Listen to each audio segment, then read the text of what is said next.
Olá, meus amigos e minhas amigas do curso de Bíblico e Aprofundamento. Nós estamos conversando sobre a visão geral da Bíblia a partir dos grandes períodos históricos do povo de Deus. Então a gente vai fazer 2 vezes por mês esse vídeo, é um resumo de cada história. Nós começamos então com o curso falando da porta de entrada da Bíblia, né? E nós vamos conversar aqui sobre 6 pontos, que é um resumo, é a Bíblia e vida, Bíblia. Então, a Bíblia, ela é ligada na vida, e a vida ligado com a Bíblia, né? Então, a Bíblia é a história, é a vida de um povo. Então, por isso que a gente lê a Bíblia ao pé da letra, nós não vamos entender nada, porque a Bíblia fala da vida de um povo, o povo de Israel. A gente chama-se a Bíblia a história da salvação, está correto. Ou o outro chama a história do povo de Deus, o outro chama a história de Israel, ou história de libertação. É tudo a mesma coisa. É a maneira de pronunciar essa frase, né? Bom, Bíblia é vida, né? Então quer dizer, tudo tem que ser ligado com a vida. Ah, mas é tão difícil entender a Bíblia. Realmente é mesmo, porque a Bíblia é a vida. E a vida também é difícil da gente entender. Então, quando a gente começa a entender a vida, a gente começa a entender a Bíblia. E é bom a gente lembrar também que a Bíblia não é o primeiro livro que Deus escreveu. Deus escreveu primeiro a vida. Tudo bonitinho Deus fez lá. Deus criou a terra, o Gênesis 1:1. Ó, no princípio, as águas, a escuridão pairava sobre as águas, né? E o Espírito de Deus estava lá. E Deus, com a sua palavra, foi criando. E Deus fez no primeiro texto da Bíblia, ele trabalhou 7 dias. Ou melhor, perdão, trabalhou 6 dias e descansou o sétimo dia. E ele fez 10 obras. E cada obra que ele fazia dizia como isso é bom. Então Deus criou primeiro a vida. Mas no decorrer dos tempos, essa vida começou a ser estragada pelos homens e as mulheres. Começou um a escravizar o outro, pisar no outro, começou a injustiça, começou a fome, começou a doença. Aí veio a Bíblia para corrigir essa distorção que os homens e as mulheres estão fazendo. Muito bem, a Bíblia é um volume de muitos livros. Então a Bíblia, ela não é um livro só. Quando nós pega aqui a Bíblia na mão, nós estamos vendo só um livro, né? Aqui, ó, é um livro só. Mas não, a palavra Bíblia significa biblioteca. Significa a formação de todo um povo, né? Biblioteca, formação de um povo. Então a Bíblia, ela é uma biblioteca, quer dizer, significa muitos livros. Então, são 73 livros que tem a Bíblia. A Bíblia Católica tem 46 livros no Antigo Testamento e 27 no Novo. E a Bíblia Evangélica tem 39 livros, no Antigo Testamento e no Novo é igual, 27 livros. Então dá 66 livros. Diferença entre o Antigo e o Novo Testamento. Então a Bíblia tem dois grandes livros, duas grandes partes, vamos dizer assim. O Antigo e o Novo. O Antigo foi escrito em hebraico, o Novo foi escrito em grego. O Antigo fala do Novo e o Novo fala do Antigo. É uma conjunção os dois livros. O Antigo Testamento são todos livros. No caso da Bíblia Católica, 46 livros, são 46 livros. No caso da Bíblia Evangélica, 39 livros, então são 39 livros. Já o Novo Testamento são 27 livros, mas a gente podemos dizer assim que desses 27 só tem 6 livros. 6 livros só. Os outros, a 21 aqui são cartas. Então, quais são os 6 livros? Os 4 evangelhos, o livro do Atos dos Apóstolos e o livro do Apocalipse. Os outros são tudo cartas. Então, é muito, muito, muito grande. Por que a diferença entre a Bíblia católica e a Bíblia por que a diferença? A diferença está na questão dos livros. A história aqui é muito longa, eu vou fazer um resumo. No ano 300 antes de Cristo, houve muita perseguição do povo de Israel. E o povo de Israel fugiram. Muitos foram morar para outros lugares. E o pessoal que foi morar no Egito levaram a Bíblia com eles. Essa Bíblia hebraica, de 39 livros, né? E lá no Egito, passado um tempo, eles foram esquecendo a palavra hebraica, porque eles usavam o hebraico. O hebraico era só uma língua de Israel, né? Igual quando os italianos vieram para o Brasil. A primeira geração falava muito bem italiano, a segunda foi falando menos, a terceira geração já não sabia mais falar italiano. Então lá também, então não sabia mais falar. Então tiveram que traduzir a Bíblia para o grego, porque era a língua que eles falavam.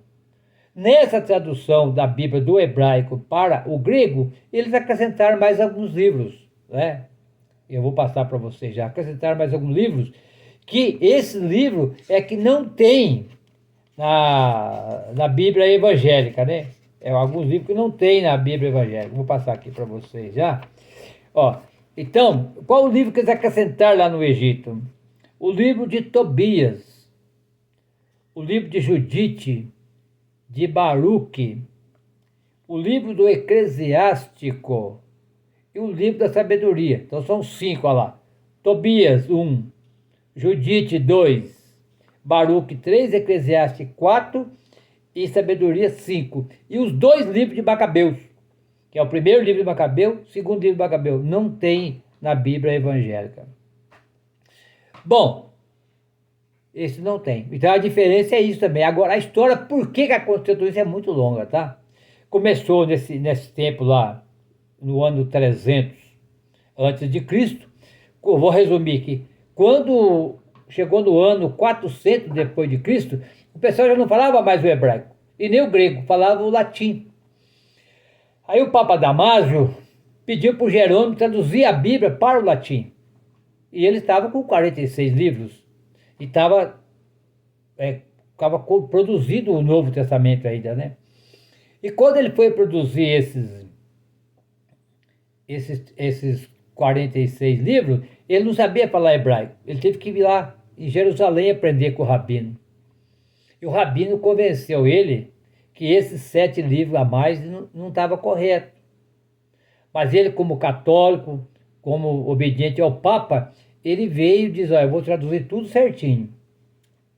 Só que esses 7 livros, é o que eu falei para vocês aqui, o Tobias, Judite, Baruque, Eclesiástico, Sabedoria e os 2 de Macabeus, são livros deuterocanônicos. Aí com essa palavra aí, deuterocanônico, confundiu tudo, pessoal. Por quê? Porque o pessoal estava acostumado a ler os 46 livros normal. E ele dizia, não, é só o 39 que está certo, mas como eu sou católico, eu vou traduzir todo como manda a Santa Amada Igreja. Como o Jerônimo era o pai da igreja também, confundiu. Então, deuterocanônico significa livros de segunda categoria. Bom, ele traduziu os 46 livros, mas quando chegou no ano 1545, o Lutero, que era um padre da Igreja Católica, depois passou bispo, ele se revoltou contra a Igreja Católica, e diz, olha, cada um tem que ler a Bíblia de acordo com sua língua. Aí ele foi traduzir a Bíblia do latim para o alemão. Daí o que ele fez? Ele só traduziu os 39 livros. Aquele que ele achou que era deuterocanônico, que o Jerônimo tinha falado, deixou de fora. Então ficou 2 Bíblias de novo. E isso foi lá para o ano 1545, né? Então, quer dizer, só depois, no Concílio de Carrara, no ano 1600 e pouco, é que a igreja bateu o martelo e diz, para nós católicos, é a Bíblia maior, essa de 73 livros que nós temos até hoje. Muito bem, vamos caminhar mais um pouquinho aqui, que o tempo é curto. Bíblia, palavra de Deus da palavra humana. Aqui, pessoal, a gente pergunta assim, mas a Bíblia é a palavra de Deus? Não, a Bíblia é a palavra de Deus. Só que ela é a palavra de Deus, mas na palavra humana, vamos dizer assim. Por quê? Porque o próprio Jesus, né, ele fala lá na carta aos Filipenses, se vocês forem ler lá, no capítulo 2, versículo de 6 a 8, ele vai dizer assim, ó, mesmo ele sendo Deus, ele deixou de ser Deus e assumiu a condição humana. Até vou pegar aqui para vocês verem, que é uma carta muito bonita, né, a carta aqui de Filipenses, que ele fala assim, que ele deixou, né, não que ele deixou de ser Deus, ele, vamos dizer assim, renunciou, né, a palavra podia ser mais correta assim, ó, diz assim, ó lá, versículo 6, até o 8, né, que eu falei para você, diz assim, ó, ele estava na forma de Deus, quer dizer, então ele era Deus, né, mas renunciou o direito de ser tratado como Deus. Estou lendo a carta de Filipenses, versículo 2 até o 8. Pelo contrário, esvaziou-se a si mesmo e tomou a forma de servo. Você sabe o que é servo aqui? Escravo, né? E tornando-se semelhante aos homens. E encontrado na figura de um homem. Então ele era um homem como qualquer um de nós, um ser humano, como homem e mulher, tem seu sentimento, tem sua tristeza, ele chorou, ele foi igualzinho a nós, teve fragilidade, ficou com medo de morrer. A única coisa que ele não tem igual a nós é o que diz lá a carta aos Hebreus, menos do pecado. Esse pecado ele não teve. E diz assim, rebaixou-se a si mesmo, fazendo obediente até a morte de cruz. Quer dizer que então Jesus, ele foi muito humano, tanto humano que ele foi, que ele tornou-se Deus. Então, por isso que a Bíblia é a palavra de Deus na palavra humana. Outra coisa interessante também para a gente entender isso aqui, que aqui a Bíblia, ela é projetos. Deus não ditou nada. Deus não mandou ninguém escrever. Então aqui, a Bíblia, a gente podemos dizer assim, olha, é a palavra de Deus na palavra humana. É Deus, inspirada por Deus. Inspirada por Deus. Mas quem escreveu foi homens e mulheres. Deu para entender? E nós, como homem e mulher, somos fracos. Nós erramos. A Bíblia não erra, mas o ser humano erra. Então, o que acontece? A Bíblia, ela tem duas grandes linhas. Como toda a humanidade, desde o começo da história da humanidade até hoje, a Bíblia tem duas grandes linhas. Que a Bíblia condensa com dois símbolos. Babel e Pentecoste. Presta atenção, Babel e Pentecoste. Babel está lá no livro do Gênesis, capítulo 11, de 1 a 9, que os homens se reuniram e diz, vamos construir uma torre para nós chegar até o céu. Para quê? Para ficarmos famosos. A palavra é essa, pode ler lá para vocês verem. Porque quem tem Deus é poderoso. Quem tem Deus é poderosa. Vocês não vê o Edir Macedo, que é poderoso, o R.R. Soares, que é poderoso, o Malafaia, que é poderoso, e assim vai.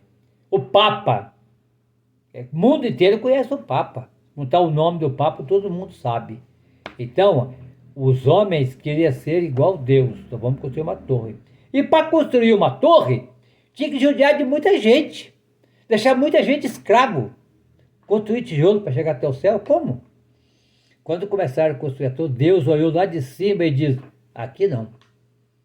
E confundiu a língua dos homens e das mulheres. Olha que interessante, cada um foi cuidar da sua vida e a torre não foi construída. Isso é chamado Babel, é o projeto dos poderosos, é o projeto dos reis, é o projeto dos políticos, é o projeto dos ricos de hoje. Mas depois tem a linha de baixo, que é chamado na Bíblia de Pentecoste. É o capítulo 2 do livro do Atos, de 1 a 13. Atos 2, de 1 a 13. Diz que Deus desceu. É o contrário. Lá fizeram a torre para chegar até Deus, porque não conseguiram, porque não pode fazer isso. Deus desceu através do Espírito Santo e entrou dos apóstolos. Então Jesus está no nosso meio. Aqui é o projeto de Pentecoste. Então a Bíblia também é a mesma coisa. Em toda a história dela, nós temos a história do poderoso e da poderosa. Mas também temos ao mesmo tempo os profetas e o próprio Jesus, que defende o lascado, defende o pobre, defende o sem terra, defende os doentes, defende quem não tem comida. Então, os poderosos, que é tudo para eles. Se tem 1 hectare de terra, quer ter 1000. O pobre que morra. O índio, morra também. Então a Bíblia tem 2 grandes linhas, tá?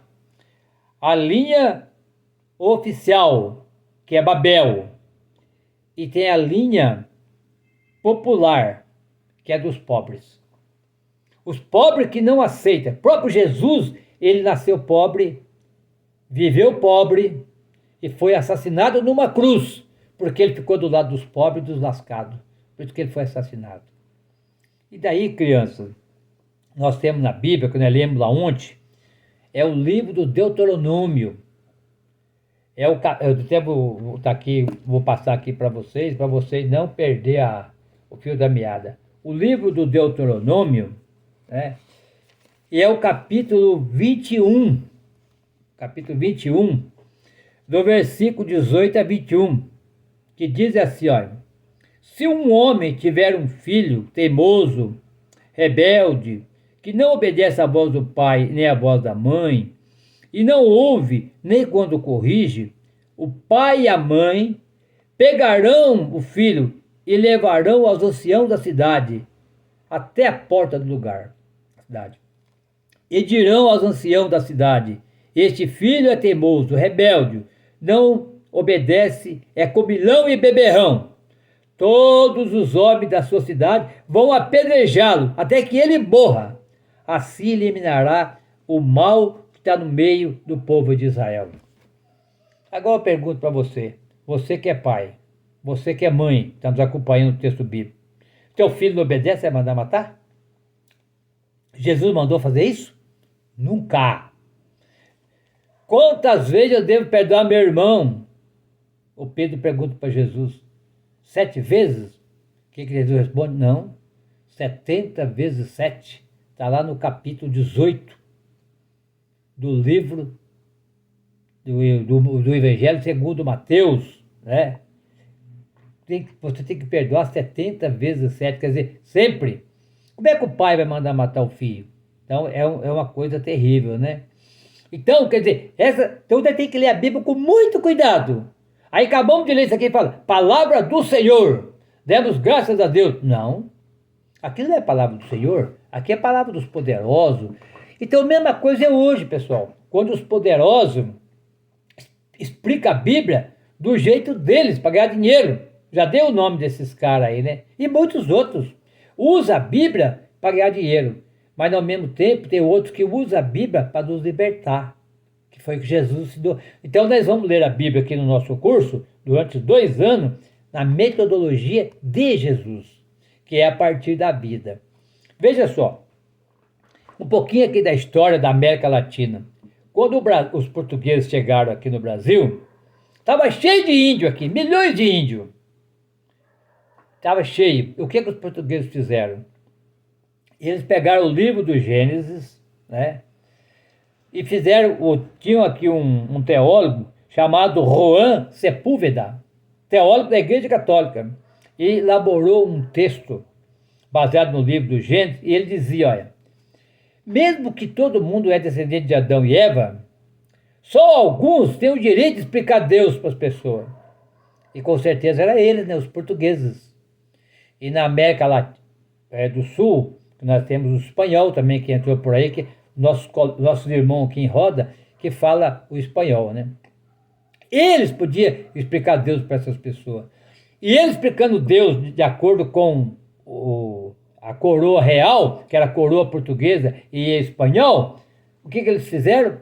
Roubaram toda a terra dos índios, mataram todos os índios, saqueou a riqueza deles, destruiu o costume deles, a língua deles, a religião deles, colocou o modo do português, né, do europeu fazer as coisas, e colocou os negros na escravidão. Foi terrível. Negro não tem alma, vamos matar.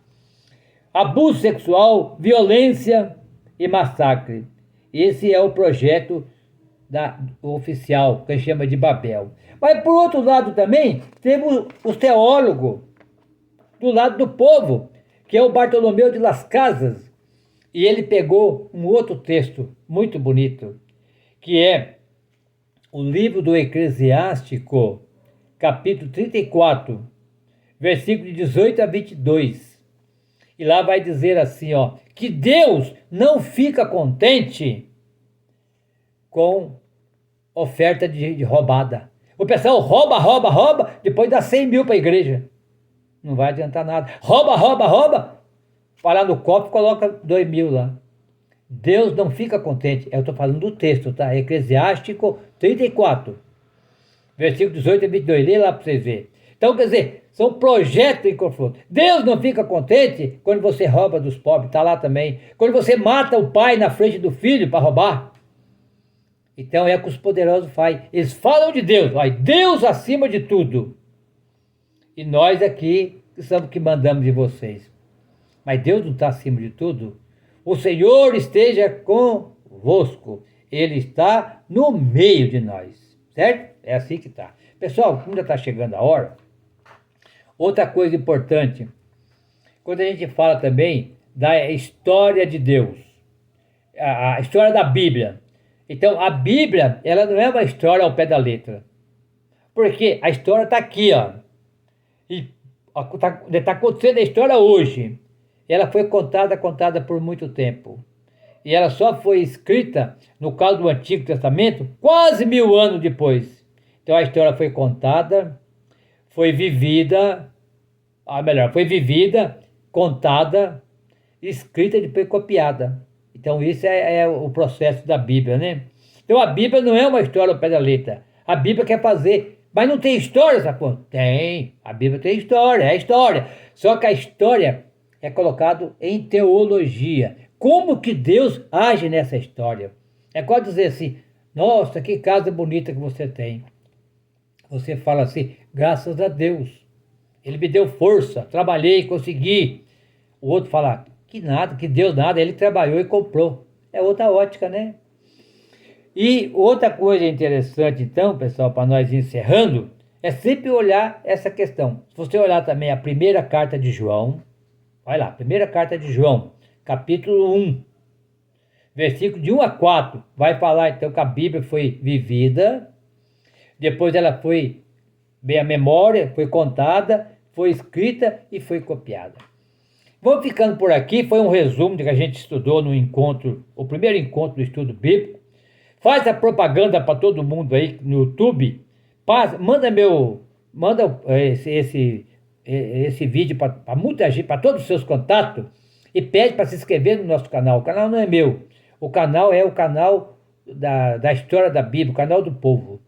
O Senhor esteja convosco, Ele está no meio de nós. Que o Senhor nos abençoe, em nome do Pai, do Filho e do Espírito Santo. Amém. E até o próximo encontro, se Deus quiser, que daqui 15 dias nós vamos continuar essa reflexão da porta de entrada da Bíblia. Até lá.